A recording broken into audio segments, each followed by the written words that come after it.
Se abufra bia edachi adisua ho nsem ebegina ne naso a na ejina suku a obefra se akọ enunti eni na school kantanka smart case aba ewo kaso ne nimpotamu etete emofra se ne ebe ya wo modachi adisua ho nsem ebegina ne naso no mdo om fourth graduation ahihye so kantanka di mu amanebo esum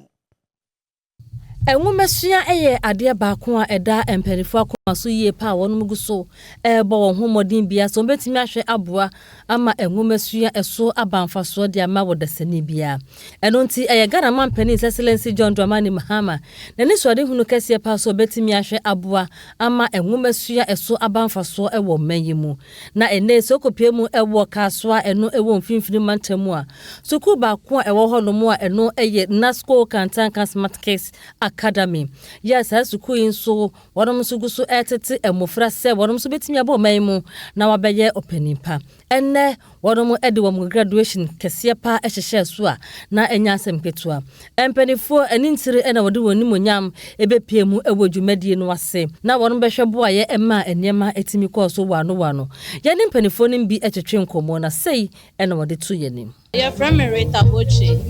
Milwaukee Swa. Me bako Kantanka school na me nyomumu jidie na me de me ba ne baaya papa na obi school no so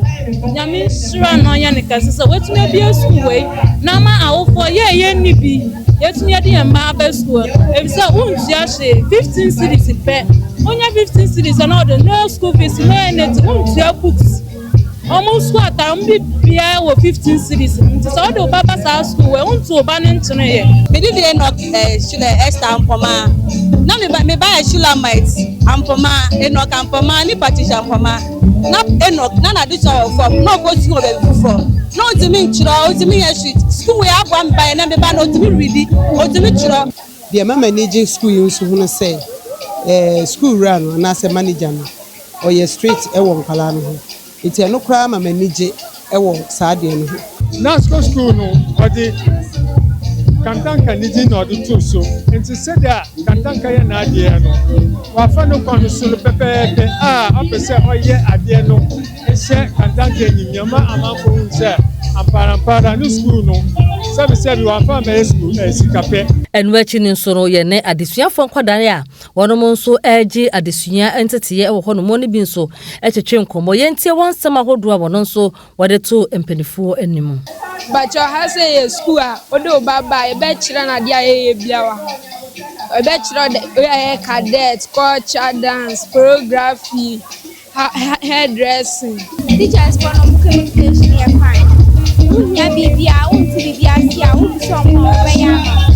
sia unti question bia sia na bibia metric ne krakrabuo no yesanso ene kofa by Edemasa school yi wono nso etwetwe nkomo no wono nso ekire na nisode hunu a enam so ema wono nso ebete sa school yi efisa se yesi ye bo oman no na oman na konanim de a ye adwini school no hono school na nkasa no asechire ne se ye educate ye kire bribi enti den na wo kire